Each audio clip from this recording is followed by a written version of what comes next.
결혼의 시작과 새로운 삶. 저는 서울에서 나고 자란 32세 할인입니다. 평범하지만 책임감이 강한 성격이고 직장 생활을 하며 자기 주도적으로 살아왔어요. 남편 지훈과는 대학 시절 동아리에서 만나 자연스럽게 연애를 시작하게 되었습니다. 지훈은 조용하지만 배려심 깊은 성격이었고 저와 가치관도 잘 맞아 몇 년의 연애 끝에 결혼을 결심했습니다. 결혼 준비를 하는 과정부터가 새로운 세상에 들어가는 듯한 기분이었어요. 저희 집은 자녀의 선택을 존중하는 편이지만 시댁은 생각보다 보수적이고 가족 간의 유대에 많은 의미를 두는 분위기였습니다. 처음 양가 인사가 오가던 날의 긴장감, 결혼식 날짜 잡기, 예식장 선정, 그리고 집안마다 다른 예단과 패백 준비까지 모든 것이 저에게는 큰 도전이었습니다. 결혼식 당일은 온 가족이 모여 축하해 주었고 제가 평생 기억에 남을 만큼 벅찬 순간이었습니다. 때로는 눈물이 날 정도로 감동도 있었고 지훈의 부모님은 사위가 아닌 친아들처럼 저를 환영해 주셨죠. 하지만 축복과 환대의 순간이 지난 후 현실은 조금씩 다른 모습을 드러내기 시작했습니다. 시부모님의 집은 서울 근교에 위치해 있었고 3명의 시누이, 선희, 윤정, 민지 모두 결혼해서 근처에 살고 있었습니다. 저는 남편과 시부모님과 한 달간 합가하며 신혼을 시작하게 되었는데 이는 시댁의 전통과 배려 때문이었습니다. 서로의 생활 패턴이 다르고 식탁에 앉는 순서, 반찬을 덜어내는 방법까지 익숙하지 않은 새로운 규칙들 앞에 때로는 어색함과 부담을 느끼기도 했어요. 시집살이에 대해 막연한 두려움이 없었던 건 아니었지만 저 자신이 주체적으로 행동하고 노력하면 충분히 좋은 관계를 만들 수 있을 거라 믿었습니다. 남편 지훈도 내가 항상 내 편이 되어줄게. 힘들면 꼭 나에게 의지해도 돼. 라고 든든하게 말해주었고 저 역시 씩씩하게 새로운 환경에 적응하려 애썼습니다. 특히 시댁은 명절이나 가족 행사가 많았고 늘 여러 명이 모여 집안일을 분담하거나 서로의 안부를 묻는 문화가 있었습니다. 작은 용기와 희생이 필요했지만 저 역시 가족으로서 이 문화를 이해하려 했고 새로운 가족 구성원들과 사람으로 세심하게 신경 써 주셨습니다. 그러나 겉으로 보기엔 원만해 보였던 적응기가 끝나갈 즈음 점점 드러나는 집안의 미묘한 기류와 끈끈한 기존 가족 관계의 질서, 그리고 막내 며느리로서의 저에게 암묵적으로 주어지는 과업들이 부담스럽게 다가오기 시작했습니다. 그때는 몰랐지만 이 모든 것들이 저의 결혼 생활에 고비가 올 것이란 예고였죠. 하지만 결혼 초기에 느꼈던 설렘, 앞으로의 행복에 대한 기대, 처가와 시댁의 차이점에서 오는 고민과 소소한 갈등조차 내가 진짜 가정을 이루고 있구나 라는 벅찬 감정과 함께였습니다. 저 역시 부족한 점이 많지만 사랑하는 남편, 그리고 새로운 가족과 함께 행복한 미래를 만들어가겠다는 다짐으로 매일을 맞이하곤 했습니다. 정온 니야, 린다이 주민, 민다이 주민, 암묵적인 기대와 시누이들과의 갈등, 심형 재근이, 장외, 가족 행사와 명절이 몇 번 지나면서 저는 점점 식구들이 저를 바라보는 눈빛과 말투, 행동에서 애써 감추려는 암묵적인 기대가 있다는 걸 느끼기 시작했습니다. 겉으로는 우리 막내 며느리 하린 씨는 워낙 싹싹하고 일도 잘해서 걱정할 게 없다는 칭찬을 많이 들었지만 속내를 들여다보면 기쁜 말 뒤에는 저에게 더 많은 것을 요구하고 기대하는 분위기가 자리 잡고 있었습니다. 3명의 시누이, 선희 언니, 윤정 언니, 민지 언니 모두 결혼 후에는 각자의 가정을 꾸렸으나 부모님 댁과 멀지 않은 곳에 거주하며 자주 왕래를 했습니다. 이들은 평소 모이면 시댁 집안일, 부모님 건강, 또는 남편들의 안부 등 다양한 이야기로 분위기를 만들어가지만 항상 대화 중심은 가족의 질서와 맏며느리와 막내 며느리의 역할에 맞춰졌습니다. 처음에는 별다른 부담을 느끼지 못했습니다. 오히려 시누이들이 저를 챙겨주고 음식 만드는 방법, 가족 내 작은 규칙이나 정보를 친절하게 알려주는 게 고마웠어요. 하지만 시간이 흐를수록 그 도움과 조언이 조심하라 는 명령, 이렇게 해야 한다 는 암묵적 압박으로 바뀌고 있다는 걸 깨닫게 되었습니다. 가장 대표적인 예가 집안 행사 준비였습니다. 가족들이 모두 모이는 날이면 아무런 말도 없이 자연스럽게 언니들은 부엌이 아닌 거실 소파에 앉아 잡담을 시작하고 저는 눈치껏 주방에서 분주히 움직이게 되었습니다. 일이 서투르거나 실수를 하더라도 처음이니까 괜찮다는 따뜻한 말은 한두 번이었고 그 뒤로는 저의 실수에 대해 웃으며 뒷말을 돌리는 언니들의 속삭임이 들려왔습니다. 언니들은 저마다 막내 며느리가 손이 빠르다.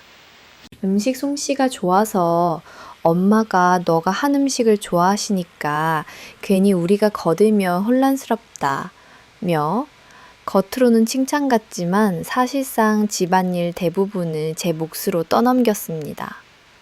정작 중요한 결정이나 비용 분담 혹은 부모님 병간호 등에 대해서는 맏며느리나 장녀의 권한이라며 손을 뗐고 감정 노동만 저에게 몰아지는 상황이 빈번했죠. 가끔은 명확하게 부탁을 하는 것도 아니었습니다. 설거지를 할 때 슬쩍 하린 씨, 언니가 잠깐 전화 좀 받아야 해서 라며 자리를 비우기 일쑤였고 가족 회의가 있을 땐 너는 젊어서 잘 모르니까 언니들끼리 얘기할게 라며 저를 소외시키는 경우도 자주 있었습니다. 가족 모임이 끝난 뒤에는 막내니까 힘들지 젊어서 할 수 있을 때 많이 해둬야 해 라며 말끝을 흐리곤 했습니다.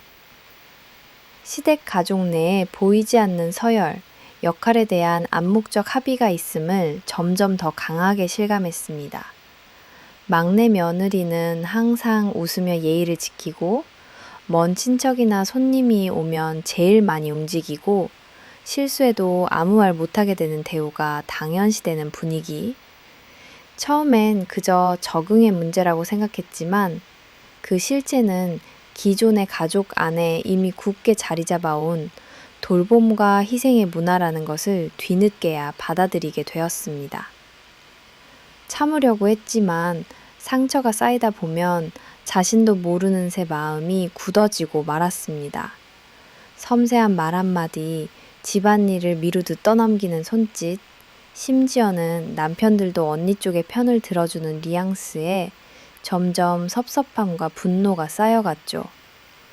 특별히 큰 소동은 없다 하더라도 매번 크고 작은 갈등이 피로하게 반복되면서 저와 시누이들 사이에 보이지 않는 벽이 높아가는 듯한 느낌이 들었습니다.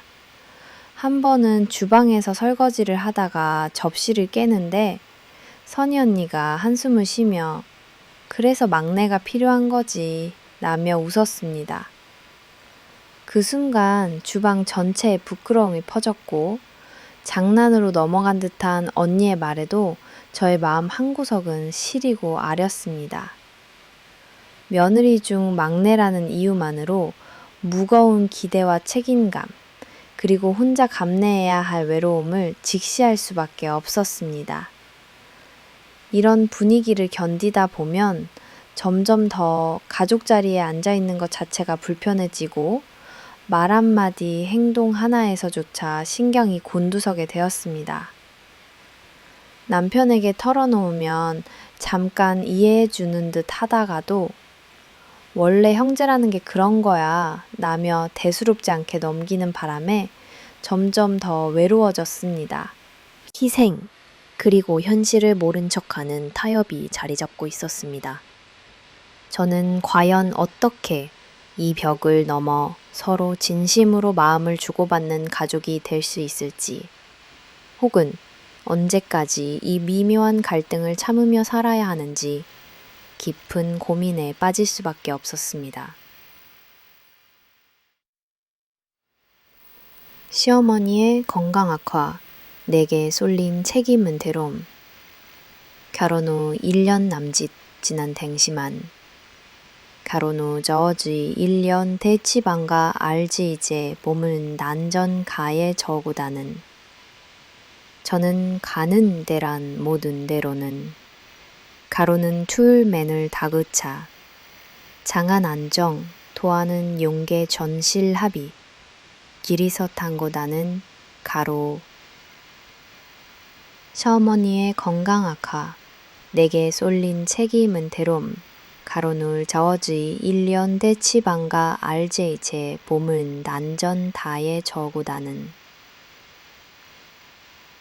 시어머니의 건강 악화, 내게 쏠린 책임은 대롬. 가로누 저주의 1년 대치방가 알제 제 몸은 난전 다에 저구다는. 시어머니의 건강 악화, 내게 쏠린 책임은 대롬. 가로누 저주의 1년 대치방가 알제 제 몸은 난전 다에 저구다는. 시어머니의 건강 악화, 내게 쏠린 책임은 대롬. 가로누 저주의 1년 대치방가 알제 제 몸은 난전 다에 저구다는.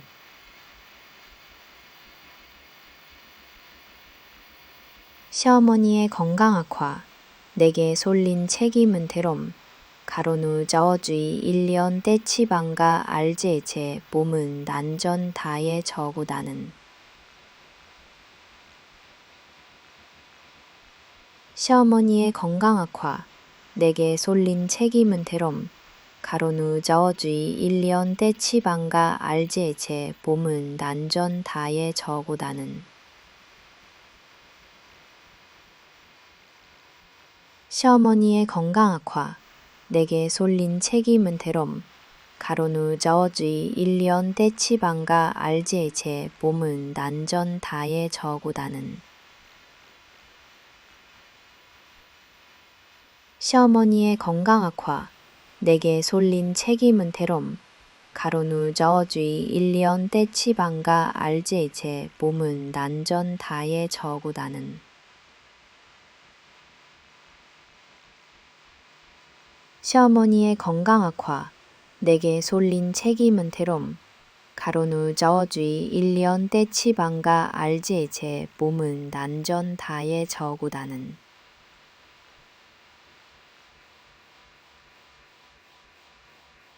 시어머니의 건강 악화, 내게 쏠린 책임은 대롬.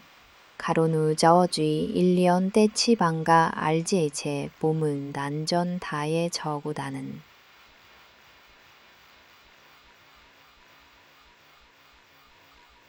시어머니의 건강 악화, 내게 쏠린 책임은 대롬.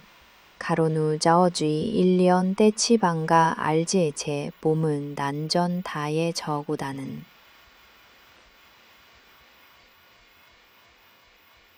시어머니의 건강 악화, 내게 쏠린 책임은 대롬. 가로누 저주의 1년 대치방가 알제 제 몸은 난전 다에 저구다는.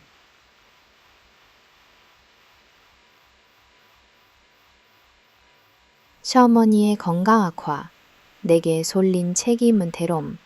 가로누 저주의 1년 대치방가 알제 제 몸은 난전 다에 저구다는.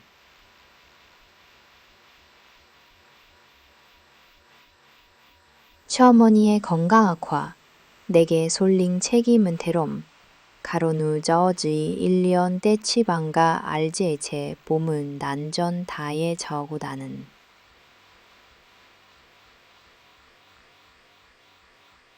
시어머니의 건강 악화, 내게 솔링 책임은 대롬, 가로누 저주의 1년 떼치방가 알제제 봄은 난전 다에 저고 나는.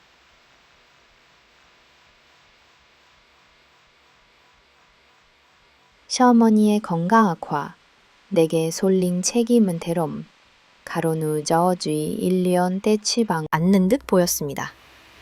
오히려 막내 며느리니까 요즘 같은 시대엔 효자 효녀상 한번 해야지 라며 너스레를 떨었죠. 주말에는 산책을 위해 함께 공원을 다녀왔습니다. 그러나 체력이 약해진 시어머니는 몇 걸음 걷고도 숨을 차하며 힘들어 하셨고 산책길 내내 의지할 사람이 저밖에 없다는 듯 손을 꼭 붙잡았습니다. 집으로 돌아오면 약을 챙겨드리고 식사를 준비하는 것도 저의 몫이었습니다. 시누이들은 명목상으로 오늘 내가 뭐라도 좀 할까? 한마디 물을 뿐 실제로는 전혀 움직이지 않았습니다. 이따금씩 시어머니가 하리나 혹시 바쁘면 다음부턴 그냥 오지 않아도 된다며 미안해 하시지만 솔직한 심정은 오히려 저보다 더 외로우셔서 하는 소리임을 잘 알고 있었습니다. 남편조차도 미안해.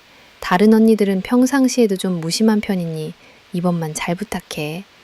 라며 슬쩍 부탁을 하는 통에 실질적으로 시어머니 병간호의 대부분은 제가 책임지는 분위기가 굳어졌습니다.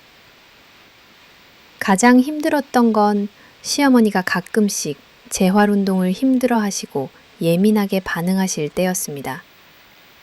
조금이라도 제한하면 나이 들어서 이런 운동하는 게 무슨 의미가 있겠니? 라고 짜증을 내셨고 식단을 바꿀 때도 내가 평생 먹어온 음식이 편하지 이런 죽은 이제 질린다 라며 투정을 부리기도 했습니다. 그렇다고 제가 마음을 놓고 쉴 수도 없는 노릇이었죠. 어느 날 병원 진료 후 집으로 돌아오는 길에 시어머니가 미묘하게 저를 바라보시며 말씀하셨습니다. 하리나, 네가 아니었으면 엄마는 진작 지쳐버렸을지도 몰라. 미안하고 또 고맙구나. 순간 눈물이 왈칵 쏟아질 것 같았고 엄마의 체온에서 오히려 제가 진짜 가족이 되었음을 실감할 수 있었습니다. 하지만 그런 감동의 순간도 잠시, 얼마 지나지 않아 시누이들은 다시 엄마께 뭐 필요한 거라도 있는지 막내가 체크해줘. 요즘 만나는 병원식이 더 낫다던데 바꿔주면 안 될까?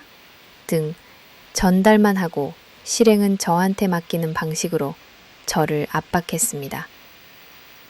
처음에는 가족을 사랑하는 마음으로 버텼지만 시간이 갈수록 내 일상이 온통 시어머니 돌봄으로 채워지고 부모님의 건강 악화가 제 잘못인 것처럼 느껴지기도 했습니다. 회사 일, 집안일, 시댁 병간호. 저는 마치 어떤 사명처럼 하루하루를 버티고 있었고 점점 지쳐가는 자신을 발견할 수밖에 없었습니다. 시댁 가족 모두가 막내 며느리가 참 부지런하다, 고맙다며 말 많았습니다. 그렇게 시어머니의 건강이 악화되면서 저는 누구보다 무겁고 피로한 책임 후 홀로 짊어진 채 나날을 보내고 있었습니다. 이 짐을 과연 앞으로 얼마나 오랜 시간 감당해야 할 것인지 아무도 대답해주지 않는 현실이 점점 버거운 짐이 되어 저의 어깨를 무겁게 내리누르고 있었습니다. 시누이들과의 관계 악화, 시어머니의 건강이 악화되고 집안일과 간병 책임이 자연스럽게 제게 쏠리기 시작하면서 새 시누이들과의 관계도 점점 틈새가 벌어지기 시작했습니다. 초반에는 다 같이 힘을 합치자 번갈아 어머니를 챙기자고 의기투합하는 듯 했지만 실제 생활에서는 대부분 말뿐인 약속으로 끝나는 경우가 다반사였습니다. 저 혼자 일손에 치여 허덕이는 상황이 반복되었고 시누이들은 점점 집안일과 어머니에 대한 책임은 물론 정서적 거리까지 두는 듯한 태도를 보이기 시작했습니다. 시누이들은 겉으로는 언제나 하린 씨 정말 고생 많다. 그래도 막내 며느리가 듬직해서 엄마가 든든하겠어 라고 칭찬과 격려를 했지만 그 말 뒤에는 그러니 앞으로도 계속 네가 해왔듯이 다 감당해주길 바란다는 뉘앙스가 깔려 있었죠. 그러면서도 자신들은 실제 도와주거나 수고를 분담하지 않았습니다. 가장 힘들었던 건 제가 여러 번 도움을 요청하거나 힘들다고 털어놓았을 때 시누이들이 보인 반응이었습니다. 하린 씨 너무 힘들면 남편한테 이야기를 해봐. 우리도 사정이 있어서 도와주고 싶지만 아이가 너무 어려서 다음번엔 내가 도와줄게 라며 책임을 슬쩍 외면했습니다. 심지어 어떤 날은 시어머니가 심하게 컨디션이 나빠졌을 때조차 연락도 받지 않거나 개인 약속을 이유로 시간을 내지 않으려 했습니다.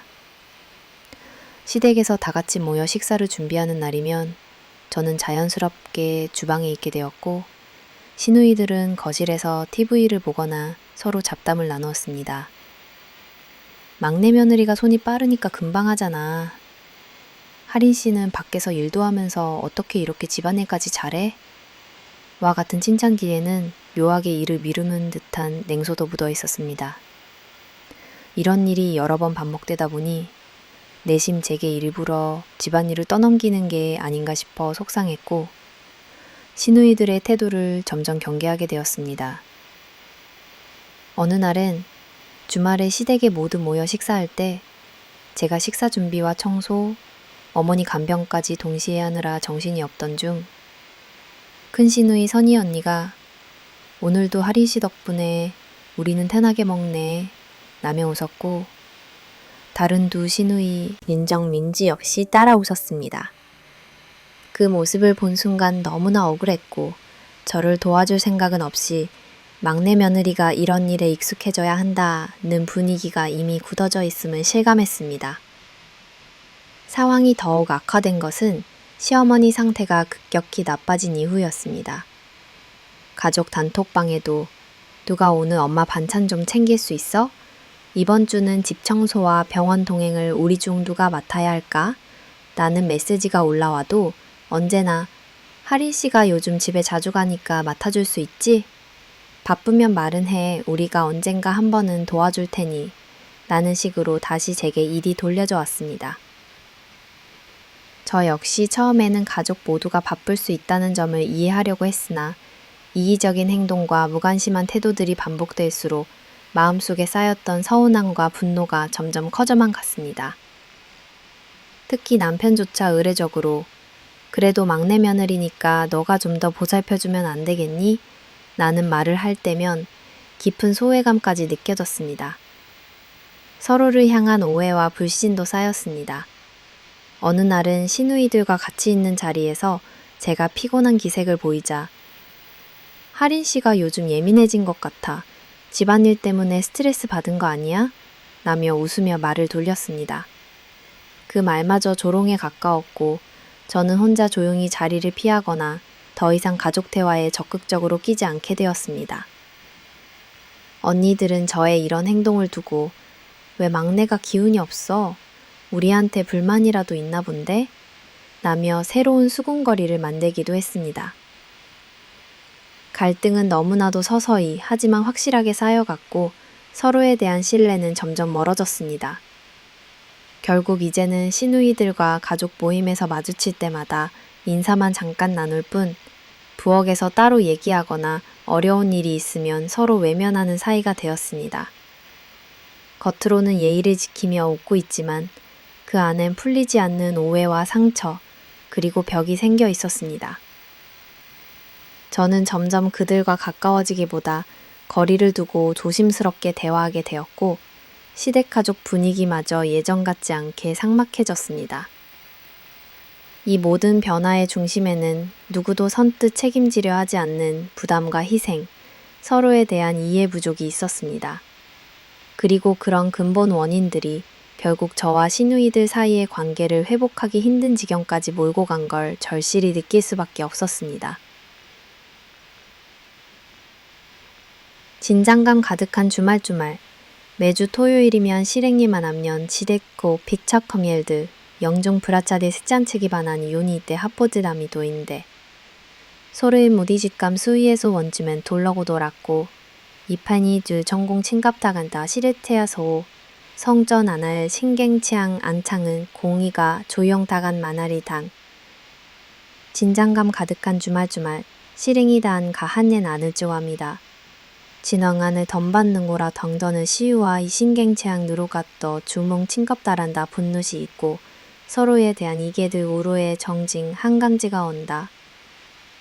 매주 토요일이면 시누이들과 저와 시누 있었다.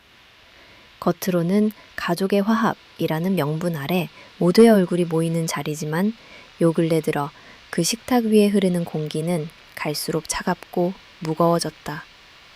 특히 어머니의 건강이 나빠진 이후 그리고 시누이들과의 불편한 기류가 걷잡을 수 없이 거세진 요즘에는 이 주말 저녁상이 너무나 큰 부담이었고 집안을 스치는 모든 동작 하나조차 적막한 긴장 속에서 시작되곤 했다. 이번 주말도 어김없이 가족들이 모였다. 남편 지훈은 오전 내내 어머니 병간호로 내내 바빠서 오늘은 네가 식사 준비를 진두지휘해줘. 내가 도와줄 수 있는 건 장복이랑 무거운 것 옮기는 것뿐일 것 같아. 미안해. 라며 조심스럽게 말을 꺼냈다. 남편의 미안함을 눈빛에서 읽을 수 있었지만 이미 익숙해진 현실이었다. 오전 준비와 주방의 풍경, 일찍이 시댁에 도착하자마자 벌써 선희 언니와 윤정 언니, 민지 언니가 거실에 앉아 TV를 보거나 핸드폰을 만지작거리고 있었다. 막내 며느리 왔구나. 고생이 많다. 하며 건네는 인사조차 어쩐지 건성으로 느껴졌다. 누군가는 친근함의 표현이라 여길지 몰랐지만 내 귀엔 기다리고 있었으니 이제부터 네 차례다. 나는 신호처럼 들렸다. 이미 기본적인 식재료와 반찬거리, 소고기와 해물, 싱싱한 야채 등이 잔뜩 준비되어 있었고 냉장고 문을 열 때마다 그중 어떤 것을 쓸지 기억을 더듬어야 했다. 주방 한쪽으로 지나치듯 걸어 들어가던 선희 언니가 하리 씨, 엄마 오늘 속이 좀 안 좋아서 자극적인 것 빼고 담백하게 준비해 줄 수 있어? 라고 말하는 걸 시작으로 다른 언니들도 새우 들어간 미역국은 남기지 말고 많이 끓여주면 좋겠다. 아이들이 감자조림 좋아하니까 그것도 해주면 어때? 샐러드는 드레싱을 따로 해줬으면 해. 민지 아들 알레르기 알지? 같은 요구를 덧붙였다. 나는 메모지와 펜을 꺼내 하나씩 받아 적었다. 늘 그래왔듯 이 의견들이 실제로 요리를 시작한 뒤엔 몇 번씩 더 바뀌곤 했다. 이윽고 손에 물기가 가시기도 전에 하린 씨, 이거 도와줄까? 라는 말이 흘러나왔지만 손끝만 뻗다가 결국은 어설프게 냉장고 문만 닫고 다시 거실로 사라졌다. 실질적 도움 없이 혼자 분주한 주방 3명의 시누이들은 늘 그랬듯 주방 근처와 멀어지려는 듯 아이들과 대화를 나누며 거실 분위기에는 활기가 넘쳤다. 나만의 동선이 따로 정해진 주방에선 설거지와 채소 손질, 밥솥 세팅, 고기 양념, 미역국 육수 내기, 반찬 하나하나를 조리하는 일 등이 바쁘게 돌아갔다. 어느새 시아버지가 하린이는 정말 부지런하구나. 음식 냄새가 집안은 가득 돌아서 그렇게 기분 좋을 수가 없다. 며 식탁에 앉아 칭찬해 주시는 것도 잠깐. 옆자리에서 선희 언니가 하림 씨가 워낙 손이 빠르니까 식사 시간이 딜레이 될 걱정이 없어서 좋다. 며 의미심장하게 웃었다. 그 미소 뒤엔 이 집안의 식사 시간은 내 손에 달렸다는 못박음이 느껴졌다. 아이들이 주방 쪽 주위를 맴돌 때마다 윤정 언니는 애들 이모일 바쁘니까 거실에서 놀자. 도학은 위험해. 라며 자연스럽지만 분명하게 우리를 분리시켰다. 민지 언니는 거실 식탁 위에 예쁜 컵과 과일 접시를 세팅해 두면서도 과일은 식사 끝나고 할인이가 손질해주면 좋겠다고 주문했다. 점차 쌓이는 감정의 피로와 소외감. 시간이 흐를수록 내 마음은 복잡해져 갔다. 순간순간 피곤함을 감추고 씩씩하게 굴었지만 도울까? 한마디 하고는 금세 핸드폰을 보며 소통하는 척만 하는 언니들. 자신의 아이나 남편을 핑계 삼아 직접적으로 나서지 않는 모습에 점점 실망과 서운함, 피로감이 넘쳐났다. 특히 민지 언니가 하린 씨, 나중에 김치까지 챙길 수 있지? 우리 아이들이 새김치 익숙하지 않아서 라고 말할 때 내 의사는 한 번도 묻지 않았다는 사실에 서글퍼졌다. 시누이들은 상황 전반의 정리자 역할로 날 인정하는 동시에 진짜 도움이 절실한 순간은 항상 나 홀로 감당해야 한다는 식이었다.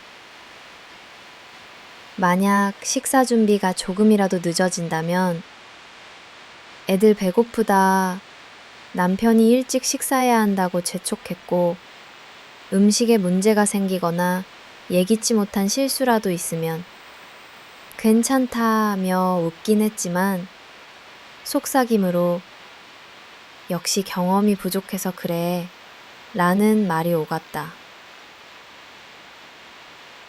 손에 미역국 국물이 튀고 야채 다듬는데 손가락을 베어 피가 나기라도 하면 아이고 막내라서 그런가 봐. 조심해. 하고 농담 섞인 말들이 오갔다. 하지만 누구 하나 나서서 반창고라도 건넬 생각은 하지 않았다. 저녁 식사 준비 마지막 마무리와 식탁 세팅, 오후 요갱시가 다 되어갈 무렵 드디어 각 반찬이 차려지기 시작했다. 주방엔 더위와 냄새, 그리고 긴장이 복합적으로 퍼져 있었고 마지막으로 우리랑 대화도 해 라고 긍정적인 말을 던졌지만 익숙지 않은 상석 자리와 이미 친 다리, 부은 손등 때문에 내 마음에는 그저 자리에 앉아 있다는 의무감만 남았다. 상위에 얹힌 긴장, 겉도는 대화. 식사가 시작되니 처음에는 소담한 대화로 분위기가 조금 누그러졌다. 시어머니께서는 미약한 목소리로 하린이, 네가 만들어준 미역국 정말 맛있다. 힘들었지? 하고 따뜻하게 말해주셨다. 그러나 그것도 잠시 윤정 언니가 오늘 음식이 좀 짠 것 같네. 엄마가 짠 걸 못 드시니까 다음엔 조금 더 싱겁게 해보면 어떨까? 라고 말을 꺼냈다. 작은 밑반찬 하나까지 조목조목 평가가 이어졌다. 오징어 볶음이 좀 매운 것 같아. 우리 아들은 매운 걸 못 먹는데 샐러드에 오이가 너무 많이 들어간 것 같지 않아? 민지 언니와 선희 언니도 나란히 점수를 매기는 듯 조금씩 불만을 토로했다. 간혹 남편이 맛있다 내 젓가락을 움직여 주었지만 그마저도 맞벌이하면서 이 정도면 좋은 거지 라는 식이 노력의 가치를 평가절하하는 듯한 말이 따라왔다. 대화를 나누다가도 음식 이야기가 나오면 막내 며느리는 요리에 소질이 있어야 해. 음식은 정성인데 시간이 없다더니 잘했네? 등 칭찬인 듯 아닌 듯한 평가가 이어졌다. 내 얼굴에는 애써 미소를 머금었지만 마음속엔 쓸쓸함과 소외감, 불만이 한 움큼 쌓였다. 아이들도 눈치, 남편과 시아버지의 애매한 태도. 아이들은 한창 식사를 하고 맛있는 반찬엔 이모가 해주는 게 제일 맛있다고 말하기도 했으나 시누이들은 엄마가 집에서 해줄 때도 그렇게 맛있게 먹어보라니까 라며 슬쩍 핀잔을 주기도 했다. 남편은 식사 내내 쭈뼛거리며 할인이 고생했네. 그래도 이제 음식 배우는 재미있지?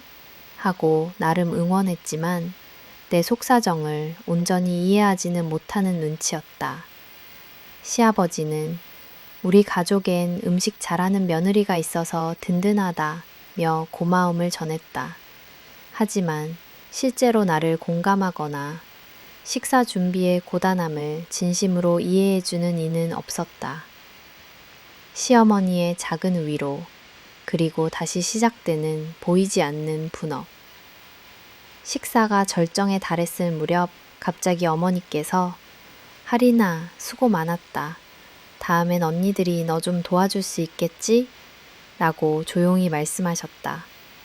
잠깐 식탁에 정적이 흘렀고 언니들 모두 네, 도울게요. 다음엔 내가 샐러드 할게. 하고 입으로만 화답했다. 식사가 끝나고 그릇을 치우는 순간 결국 똑같은 패턴. 핑계로 언니들은 자리를 떴고 마지막까지 식탁을 정리하는 건 역시 나 혼자였다.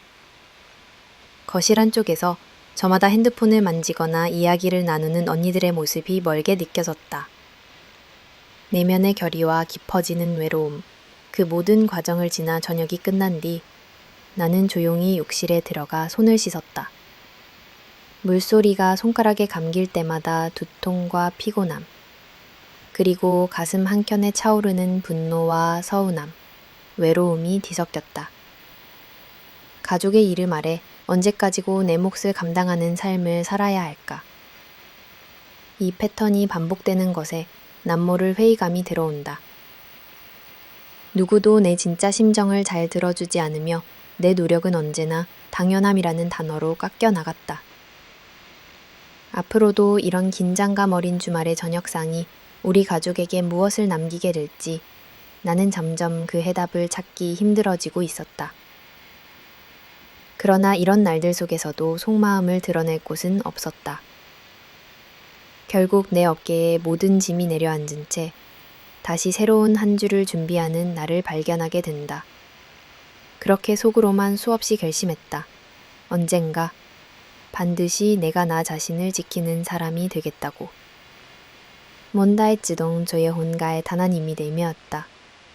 시어머니가 분노하여 나를 감싸다 주말 저녁 식사가 끝나고 언제나처럼 뒷정리는 내 몫이 되며 거실에서는 시누이들끼리 삼삼오오 둘러앉아 오랜만에 담소를 나누기 시작했다.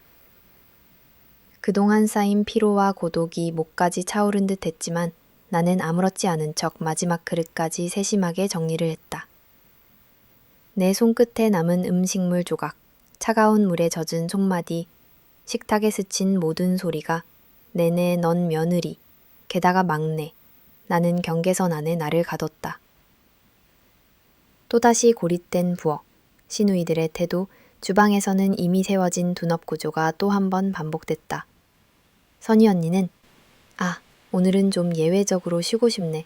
하린 씨가 워낙 손이 빠르니까 라며 들으라는 듯 말을 던졌고 윤정 언니와 민지 언니는 각자 핸드폰에 열중하거나 아이가 졸린 탓을 하며 거실로 빠져나갔다.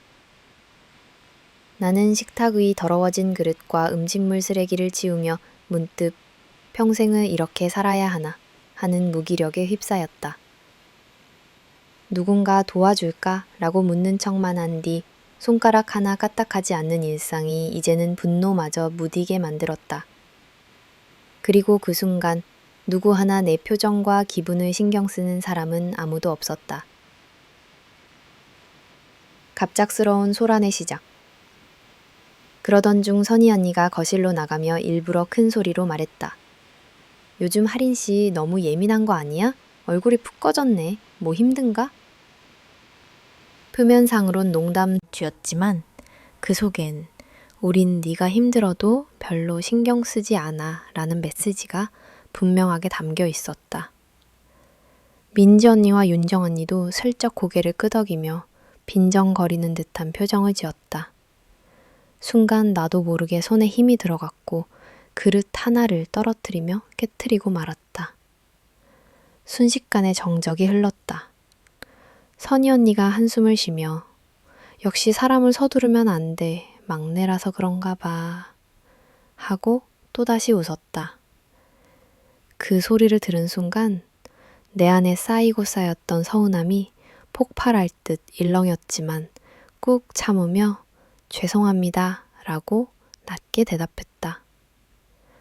시어머니의 등장과 예기치 않은 분노, 그때였다. 지팡이에 몸을 기댄 시어머니가 부엌으로 들어섰다. 평소보다 더 굳은 표정과 날카로운 시선을 한 채였다. 순간 거실과 부엌 모두 긴장감이 흘렀고 나는 혹시 내 실수 때문에 어머니가 속상해 하실까 걱정이 앞섰다. 그러나 시어머니가 입을 열자 그 내용은 완전히 내 예상을 뒤엎었다. 너희들 지금 뭐 하는 거냐? 어머니의 목소리는 오래된 미움과 분노, 그리고 사랑이 섞여 있었다.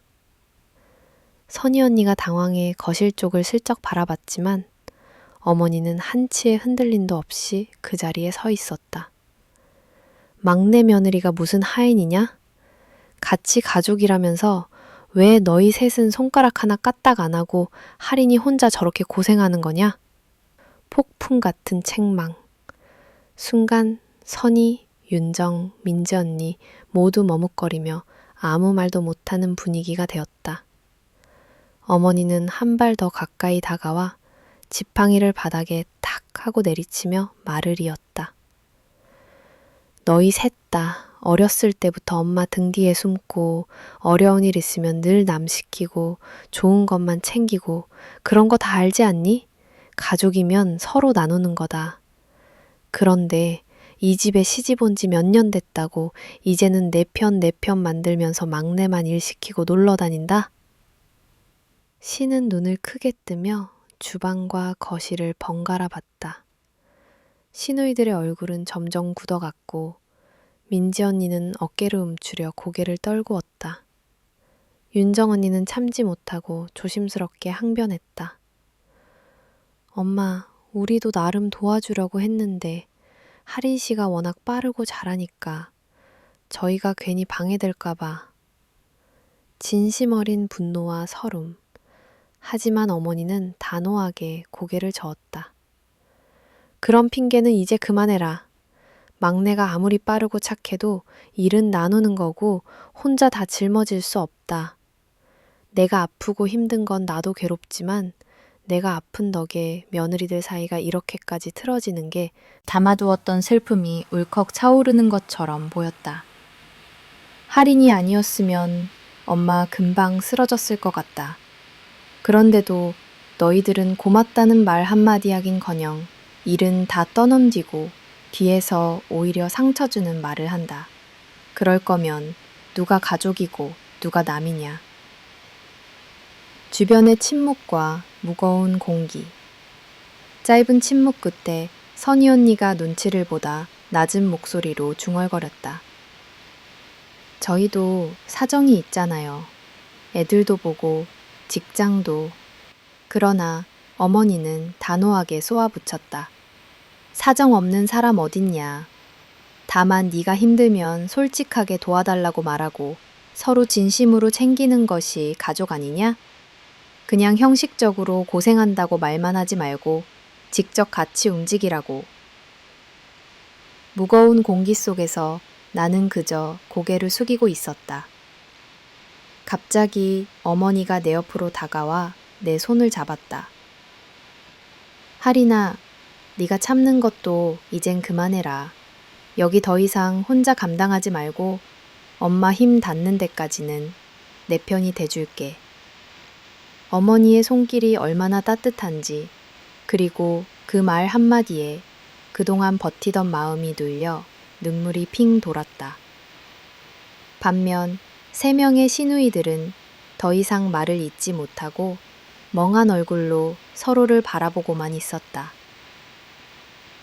남편과 가족들의 반응. 이 소란에 남편 지훈과 시아버지가 거실로 들어왔다.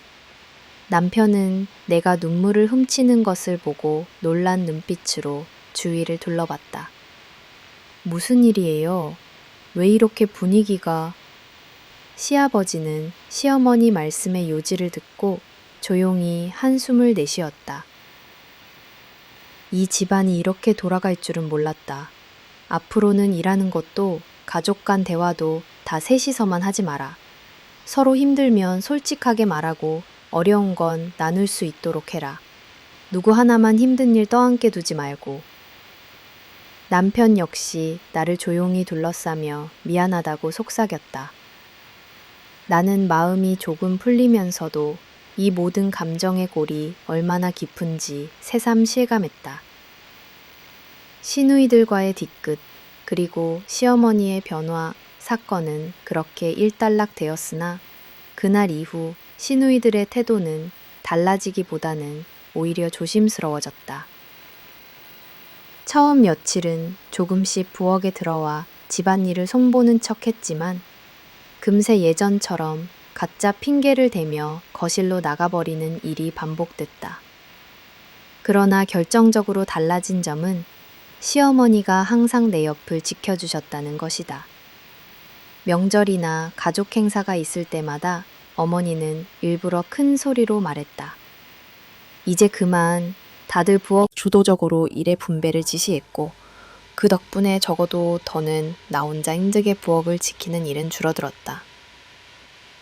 중그른 칭후한 정난 오미사는 정한 점쟁은 장예관가 지면 한강 당강 준강낭 관계의 새로운 균열과 재정립.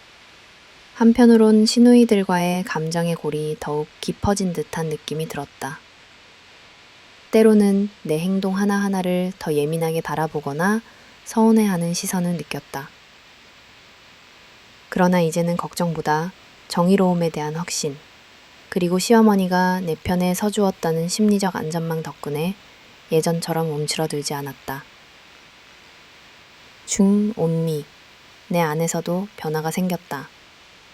예전에는 언제나 내가 잘못한 것만 같아 입을 꾹 다물고 지냈지만 그날 이후부터는 부딪혀야 할 땐 감정을 숨기지 않고 솔직하게 의견을 내기 시작했다.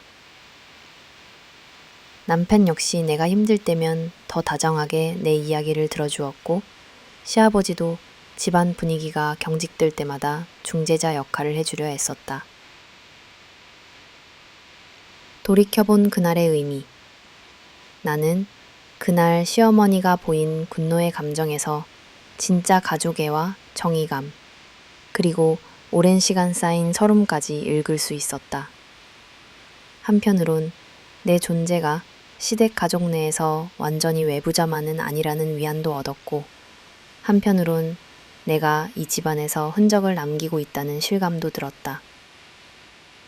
시간이 흐르면서 당시의 분노와 충격, 감동이 뒤섞인 장면은 내 결혼 생활을 돌아보는 중요한 분기점이 되었고 앞으로의 가족 관계가 조금은 건강하게 변화할 수 있는 계기가 되었다. 중준 창영 정양 시누이들이 서로 책임을 미루고 나는 마침내 목소리를 내다 시어머니가 막내 며느리인 나를 공개적으로 감싸고 집안의 불공평한 현실을 꾸짖은 후 집안은 일시적으로 어색한 정적이 감돌았다. 나 역시 충격과 감동이 그차않은 어지러운 마음으로 하루를 보내야 했다. 하지만 그날 밤 진정한 변화 대신 더 끈적한 미묘암무가 긴장, 그리고 은근한 불만이 집안 공기 곳곳에 흐르기 시작했다. 며칠이 지나고 다시 가족들이 모인 어느 오후, 자매들은 부엌 한 구석에 둘러앉아 각자의 핑계와 변명을 내세우며 누가 진짜 집안 문제의 원인인지 서로에게 책임을 미루기 시작했다. 언뜻 보면 사소한 잡담 같지만 그 안에는 숨길 수 없는 날카로운 감정이 숨어 있었다. 중리, 신이추. 솔직히 나는 애들이 어려서 부엌에 오래 있을 수가 없다니까. 선희 언니는 큰딸이니까 집안일 좀 더 챙기는 게 맞는 거 아니야? 증리주, 윤정 언니가 선희 언니 쪽을 힐끗 보며 뭐라 그래? 게다가 너희도 오면 항상 소파에 앉아서 얘기만 하지 않았어? 이때 민지 언니는 애써 말꼬리를 흐리며 자신이 제일 바쁘다고 하소연했다. 나야 뭐 요즘까지 회사 때문에 정신이 없어서 그렇지. 시간만 나면 엄마도 찾고 했잖아. 솔직히 집안 분위기 망치는 건 누구 때문인지 다 알잖아. 괜히 막내 하린 씨 때문에 우리 셋 다 나쁜 사람 된 것 같아. 언니들은 각자 다른 이유로 자신을 방어하며 서로를 탓했다.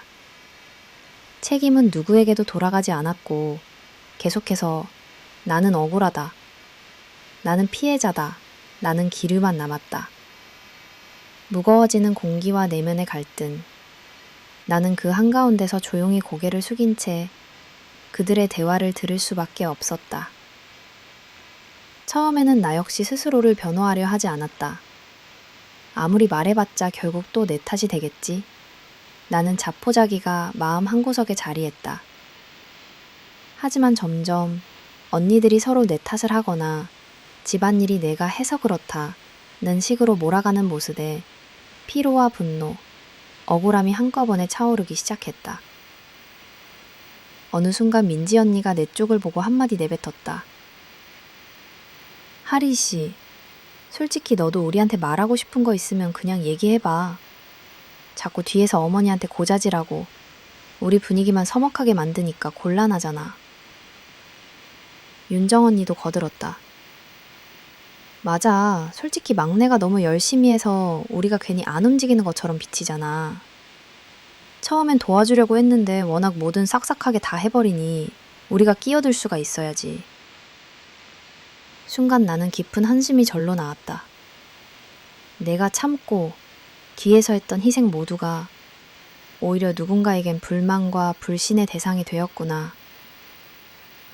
억울함, 당황스러움, 그리고 점점 차오르는 결심이 뒤섞여 뜨거운 눈물이 목에까지 차올랐다.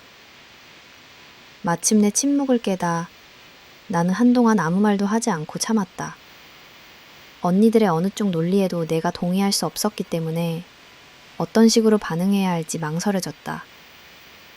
하지만 이대로 침묵하면 앞으로도 계속 이런 오해와 뒤따라오는 책임을 나 혼자 감당해야만 할 것이라는 두려움 또한 커졌다. 의지가 손끝까지 가득 차오르던 그때 나는 더 이상 참을 수 없었다. 고개를 들고 결연한 목소리로 천천히 입을 열었다. 저도 할 말 있어요.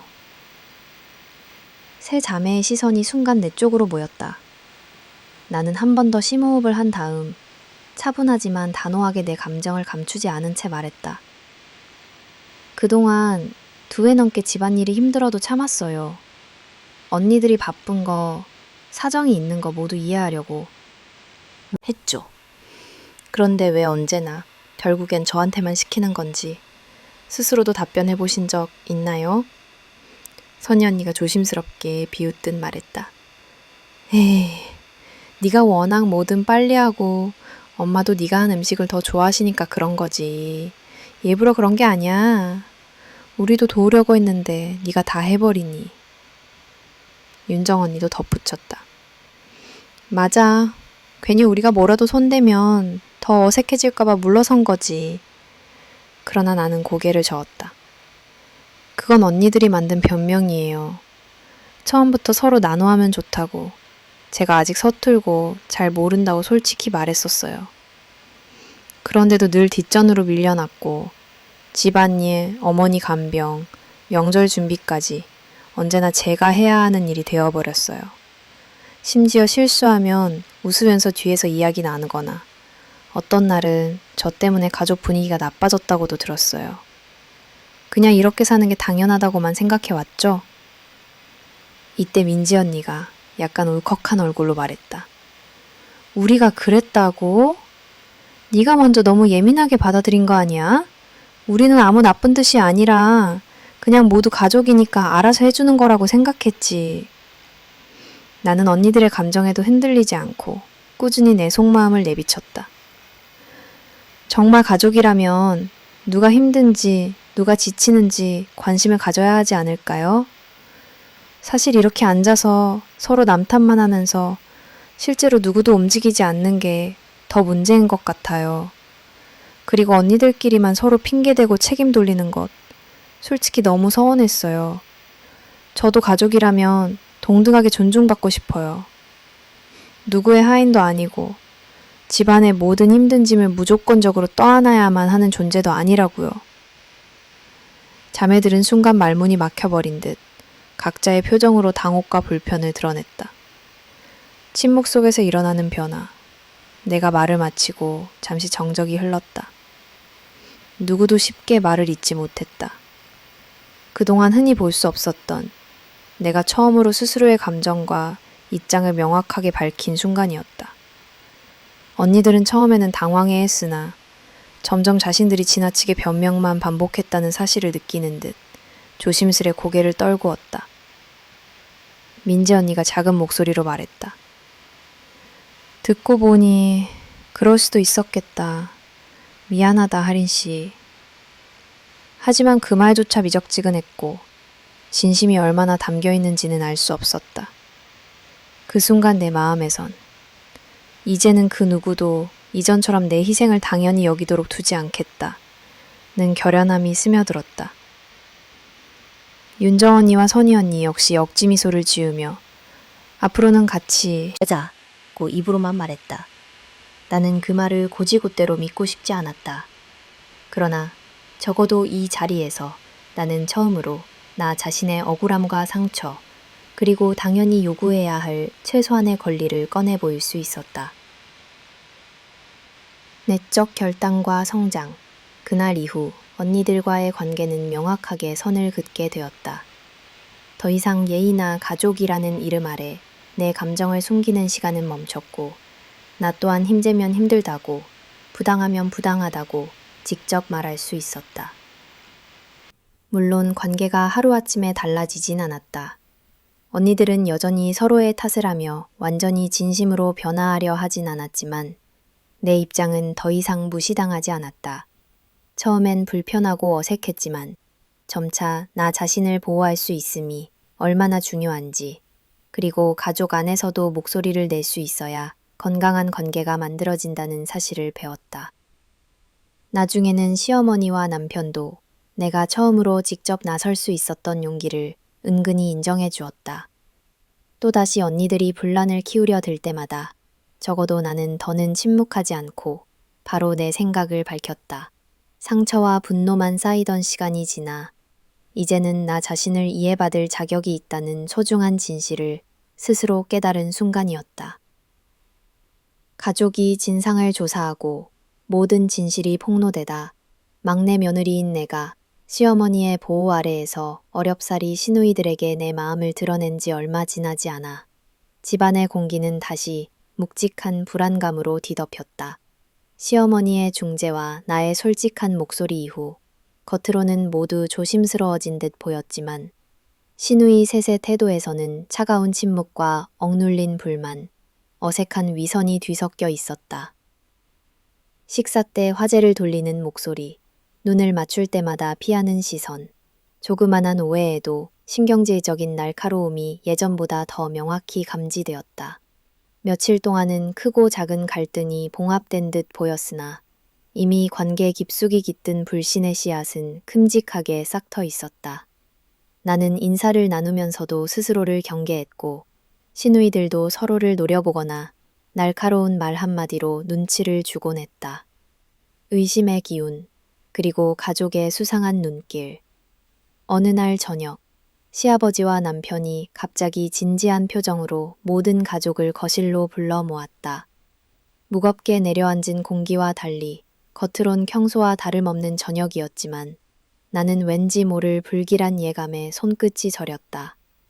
그날 시아버지는 직원들과 가족들 앞에 서서 집안 공기에서 한동안 느껴지던 뭔가 이상하다는 낌새에 대해 전곡을 찔렀다. 최근 들어 가족들, 기분들 분위기가 좋지 않다. 각자 힘들고 바쁜 건 알겠지만 혹시 우리 집에서 무슨 불미스러운 일이 오가고 있다면 지금 모두 이야기해보는 게 좋겠다. 한동안 무거운 침묵이 흘렀다. 누구도 먼저 입을 열지 않았고 시누이 셋은 서로를 의식하며 시선을 피했다. 남편 지우는 내 눈치를 살피더니 조심스레 내 손을 잡았다. 딸깍 드러나는 감시의 장치. 바로 그때 시아버지가 한마디 덧붙였다. 얼마 전 주방에서 설거지하던 중 유난히 소란이 심해져서 부득이하게 CCTV를 잠깐 켠 적이 있었다. 예전부터 분란이 있을 때마다 무엇이 진짜 사실인지 알 수가 없었기에 갈등이 심해지면 진실을 직접 확인해야겠다는 생각이 들어 조심스럽게 설치했다. 갑작스럽게 꺼내든 CCTV라는 단어에 모두 가슴이 덜컥 내려앉았다. 시누이 셋은 그제야 얼굴이 사색이 되었고 민지 언니는 놀란 떨림을 감추지 못했다. 직접 우리 모두가 화면을 보며 오늘 대화를 나누자. 혹시라도 억울한 사람이 있다면 다 함께 확인하는 게 옳다고 생각한다.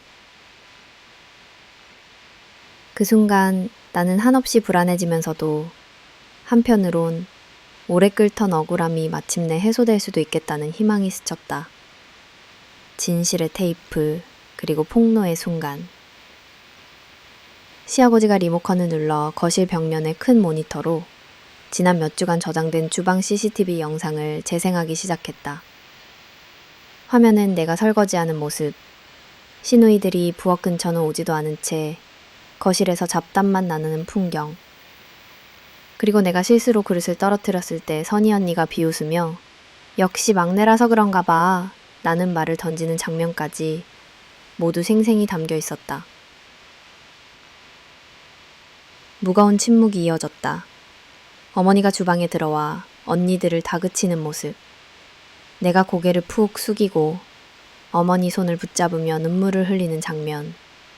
그리고 언니들이 뒷짐 만진 채 핑계와 변명을 늘어놓는 순간들이 재생될 때마다 가족 모두의 표정에 충격과 자책, 죄책감, 그리고 깊은 놀라움이 번졌다. 민지 언니의 손이 가늘게 떨렸고 윤정 언니는 입술을 악물었으며 선희 언니의 시선은 바닥에 꽂혔다. 남편과 시아버지, 심지어 시어머니마저 모니터를 바라보며 숨을 죽였다. 가장 처참했던 것은 내가 주방에서 혼자 일에 허덕일 때 시누이들이 거실에서 우리가 막내한테 다 시키면 편하지 나는 농담 섞인 이야기를 하는 부분이었다. 그 순간 시어머니의 표정이 돌처럼 굳었고 실망과 슬픔 그리고 헛된 기대에 대한 자책이 깊게 깔려 있었다. 폭발하는 감정, 드러나는 상처. 영상을 보는 내내 나는 숨을 제대로 쉴 수가 없었다. 진실이 드러난다는 두려움, 하지만 나를 이해받을 수 있을 것이라는 희망, 가족들 모두의 불편한 침묵이 뒤섞여 온몸이 얼어붙는 기분이었다. 언니들 역시 점점 굳어져 갔다. 영상이 끝나자 민지 언니가 조심스럽게 입을 열었다. 아버지, 우리 그런 뜻은 아니었어요. 막내가 스스로 잘하니까 굳이 우리가 끼어들기 어렵고 윤정 언니가 말을 이었다.